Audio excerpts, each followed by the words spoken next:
Hello everyone and welcome to the channel. I hope you're all safe and healthy, and I'm back after a pretty long break, and in this video we'll be taking a look at the all new 2023 G63 4x4 squared. I'll let you know everything about the car that you need to know to decide whether it is a good choice for you and whether I think you should go ahead and buy it or not. So before we go ahead and talk about the car, I just wanted to give a big thanks to One of One for allowing me to come here and make the video with the G63 4x4 squared.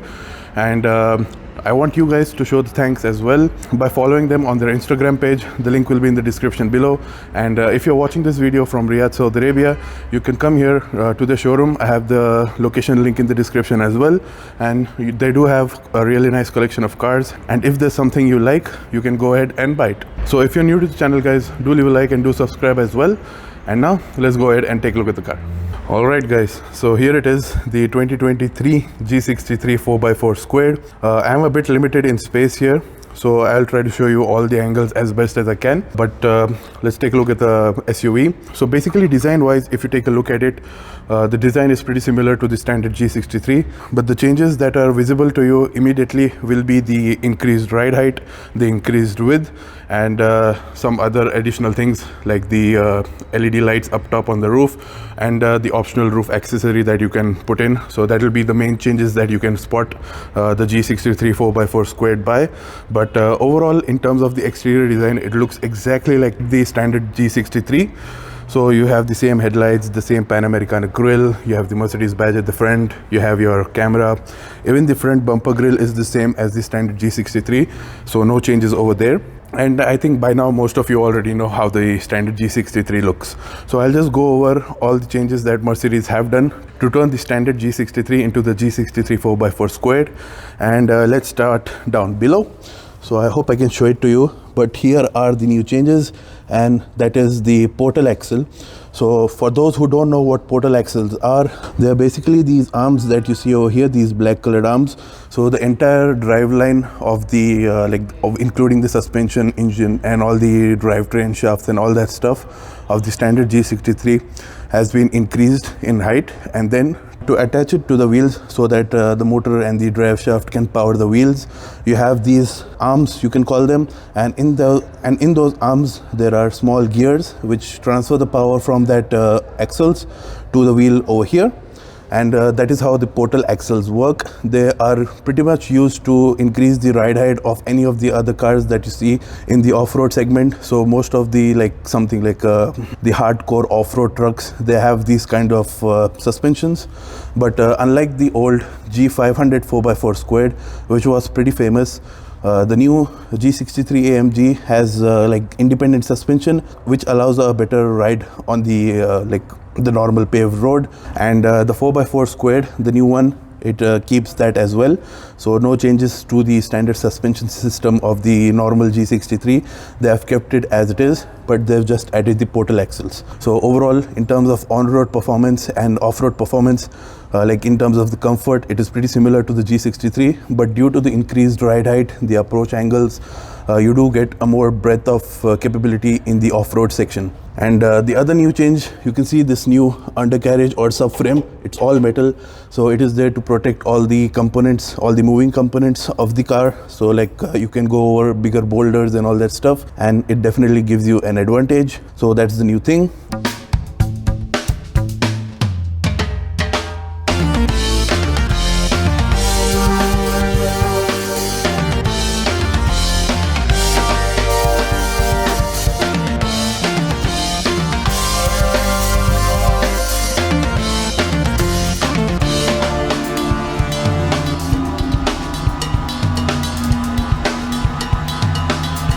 Then the story about the G63 4x4 squared is, I think, where it starts from in the G wagon family is that it sits pretty much different when compared to the normal G63s. It is a special model, and this is the fourth model in that special lineup of G wagons. The first was the G63 6x6, then came the original G500 4x4 squared, which obviously this car is like the successor of. Then you had the G650 Landaulet, Landaulet. I can't pronounce that right, but that was a version of the G500 4x4 squared by Maybach, and it had a V12 in it. And then we have this, the fourth model, that is the new G63 4x4 squared. In terms of capabilities, it is a bit down when you compare it to the G500 4x4 squared. That is because the G500 had the solid axles. This one has the independent suspension, so the ride height is a bit lower than the G500. So that is the only difference between the G500 and the G63, and that definitely reduces the capabilities by a very small margin, so it's not a big deal. Then the other change from the portal axles are the increased width. You have 10 centimeters in total, the extra width. You can see this is the normal fender of the standard G63. They've added this extra width by adding the carbon fiber fenders right over here, which looks quite good as well. All this carbon fiber that you see on the SUV is pretty much standard, and all the options that you usually can add for extra in the G63, the standard G63, it comes as standard on the 4x4 squared. For example, you have this carbon fiber strip on the bumpers over here, like the side bumpers and all that stuff. All the carbon fiber is standard. The only thing that you have as an extra are the night packages. So this one currently has the night 2 package, where they black out the Mercedes star as well, the mirrors and everything, so they are all blacked out. Then that was from the front. Now let's take a look at the changes from the side. So from the side you can really see how tall this thing is, and when you compare it to the Ferrari right by here, so you can just see how low or small the Ferrari looks when compared to the G63 4x4 squared. Then let's talk about the other changes that Mercedes have done. So I already told you about the suspension, and you can clearly see the suspension from this angle over here. It's looks pretty nice, and it's pretty beautiful as well. You can see the exhaust manifold going on the side right over there. And the other change that Mercedes have done is this thing, is the tires. They are pretty nice wide tires, which it needs for the off-road, and they are made by Pirelli, and these are the Scorpions ATR. They are also available on the standard G63, but these are obviously much wider and much thicker. They have a higher profile or a bigger profile, so that when you go over rocks, it doesn't damage these wheels. These are 22-inch wheels, by the way, and they look quite good. So these are the all black versions. You also have an option with the black and silver surrounds as well, and the size of this particular tire is a 325 section, and you have a 55 series sidewall, and like I told you, the 22-inch rim. So that's quite good. You have some additional accessories in the form of a mud flap. You can see the red brake calipers, and since these tires are called a Scorpion, you have the Scorpion badge right here. Then here again you can see the extra carbon fiber adding the width. Here are your door mirrors, quite huge, and since this thing is so wide now, due to the regulations, they have to add extra indicator lights right over here. So as you can see, because of those regulations, they had to add such an extra part just for those indicator lights. Then here we have the AMG badge along with your V8 bi-turbo. Then you have your footrest, which is so high that even for a 6'5" person like me, it's a pretty high reach, as you can see. So people who are a bit short on height, be careful while you're getting in and out, because they don't have any grab handles on the side on other trucks. So you've got to be pretty careful getting in and out of it. It is pretty high. Then you've got the standard side exit exhausts, and you have some more carbon fiber. I think this is wider than the standard G63, the footrest. Then we come to the rear. You can see we have the more additional carbon fiber parts, and then we come to the rear tire. It's the same size as the front, 325 section with a 55 series sidewall. The rim is 22-inch, and you have your red brake calipers. This thing has a permanent all-wheel drive system as expected, and the split of the power is 60-40, so it helps the car in launching as well. Then we move towards the back, and you have your G63 badge, which is in black because of the night package. Then the other change at the back that you can see is this metal bumper. So definitely you have to be careful while you're backing into some place. You have to keep that in mind, and definitely people who are driving behind this thing, you got to be careful of that thing, because nothing will happen to the G63, but something will definitely happen to your car.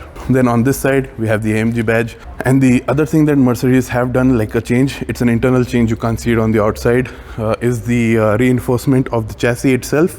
so it has to be stronger to absorb all the beating it will go through if you take it off-road, which I highly doubt. But apart from the reinforcement of the chassis, they had to reinforce the D pillar as well, because they added this. This is a whole new arm for holding the spare tire, and this is a full-size spare tire with the same rim, so it is a pretty heavy tire, and to hold that much weight they had to design a new arm, and that since that is a lot of weight, they had to reinforce the D pillar as well so that it doesn't damage the car. And then at the back you have 4x4 squared written in bold or embossed in bold in this nice looking carbon fiber, along with your blacked out Mercedes badge. So that's all the exterior changes. And now, since we are at the back, let's take a look at the boot space. And you have that rifle loading like sound when you open the doors, which feels really nice, to be honest. And since this is highly spec'd out, you can see we have red leather at the back, which feels really nice and soft. You have all Nappa leather everywhere, so comfort is not an issue over here. Then here's your boot space, and it is the same as the standard G63. You have 667 liters of space with the seats folded up. That's like 23.5 cubic feet. And if you fold the seats down, then you have 1941 liters of space, which is again like 68.5 cubic feet. So quite good, and that's all there is to show in the boot space. And let's close this, and I love the sound you get when you close the doors. Pretty nice. And then before taking a look at the engine, I'll show you the exhaust note and how it sounds, and after that we'll move on to the engine.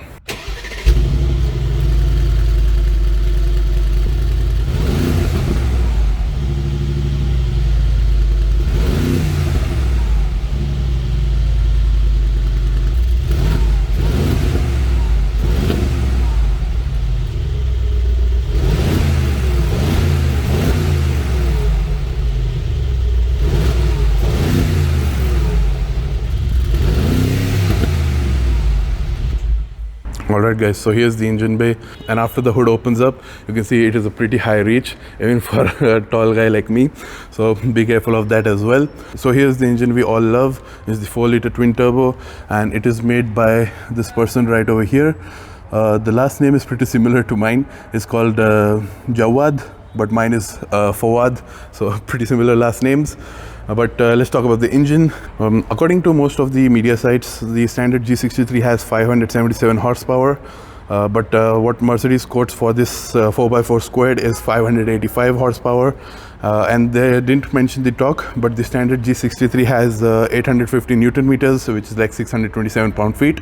So we can expect it to produce that much at least. And it is obviously attached to the 9-speed automatic from the normal G63. So mechanically, it's pretty similar to the standard G63. No issues in that. The only thing, because of the added weight of all the suspension parts and all the changes that they have done, it now weighs around 2.7 tons, which is like 6,000 pounds. It's only like 300 kg more than the standard G63, or like 150 pounds more, which is pretty impressive considering how much they have added and how big this thing looks. I almost feel like this thing weighs like 7,000 pounds or something like that. It looks pretty heavy to me. But regardless of all that, because of this engine, the 4x4 squared can go from 0 to 100 in just like 5.2 seconds. The standard one can do it in 4.5 to 4.7, which is pretty impressive. And that's where the 60-40 power split comes into play. You have 60% on the rear, so it helps in the launch of the car or the 4x4 squared. And overall, that's all there is to show in the engine. The top speed, by the way, it is limited to 137 miles per hour or 220 kilometers per hour, but I don't think you should go that fast in a car like this. It's not built for that. So most of the 4x4 squared that you are going to see probably will be like roaming around town, but I highly doubt it will be seen off-road, which it is built for. So that's all about the engine. I'll just show you a bit about the accessories that you can get with the 4x4 squared. So let's talk about the accessories that you can get with the 4x4 squared. The first accessory that Mercedes fit by standard are these rooftop LEDs. It's an aerodynamic cover to improve the aerodynamics, obviously, but you have the inbuilt LEDs as well.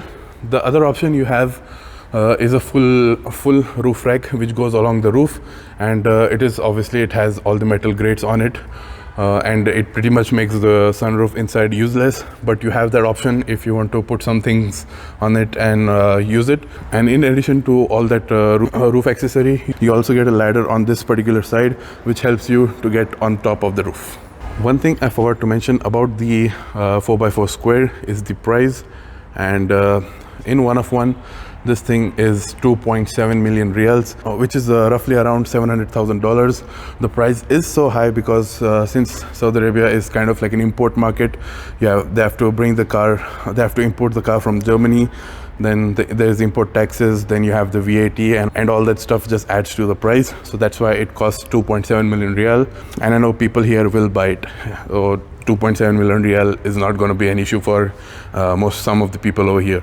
They will just go right ahead and buy it because they like the 4x4 squared.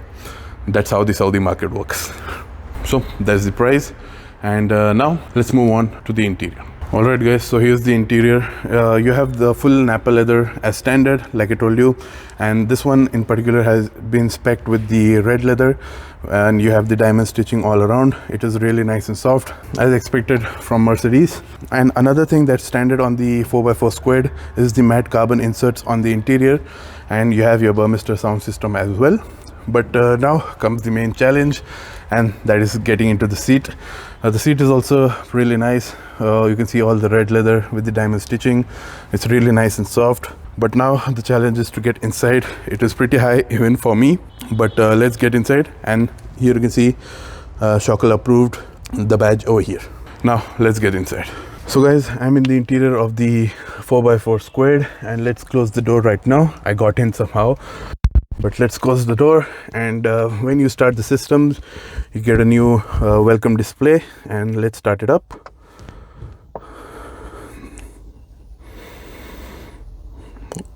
There we go.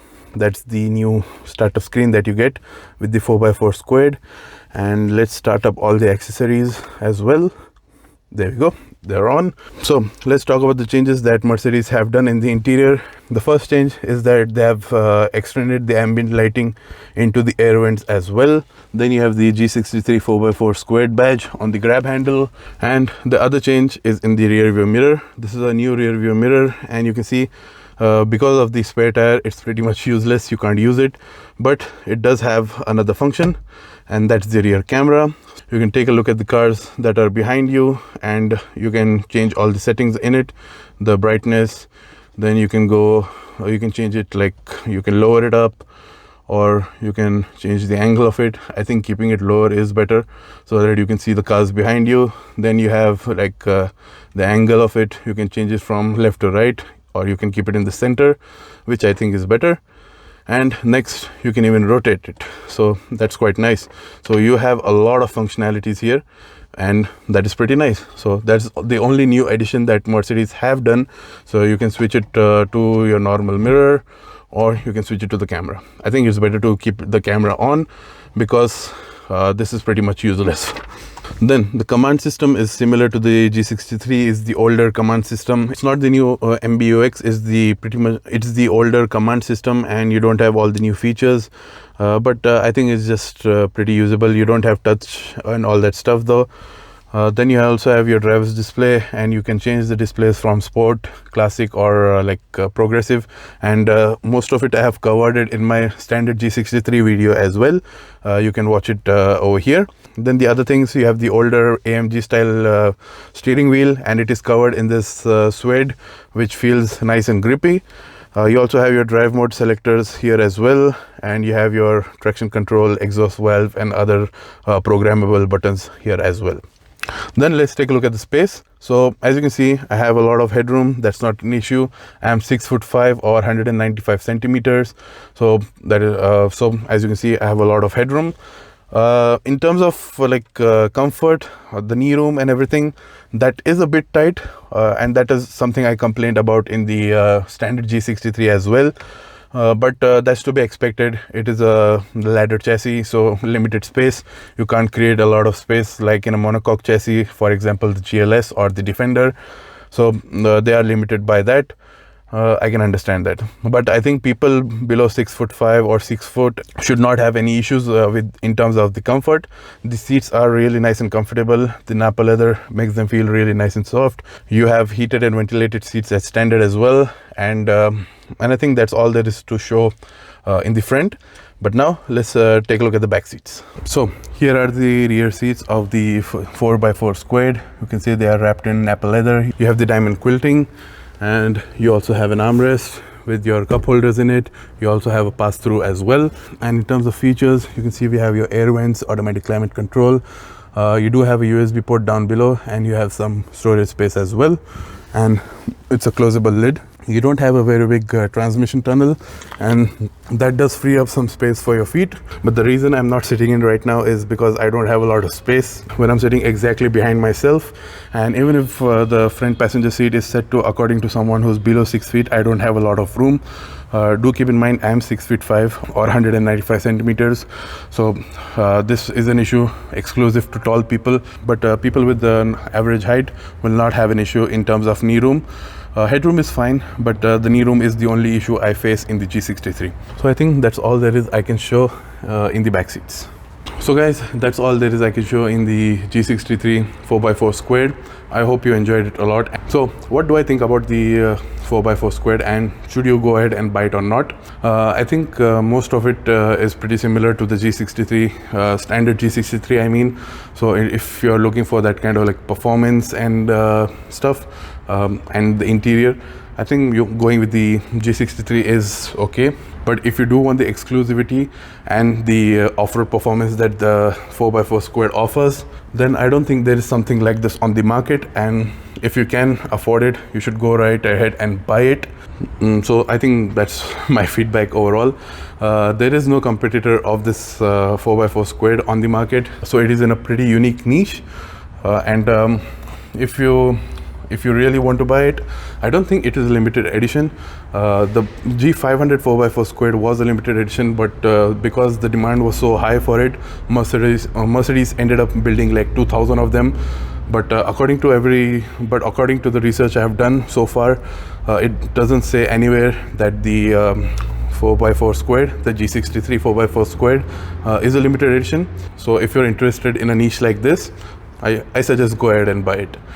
But for the others who are not looking for the off-road performance that this thing provides, and you just want the performance that a standard G63 provides and the interior and all that stuff, I think then you should go for the standard G63. It has it is pretty capable off-road as well, so I suggest you go for that.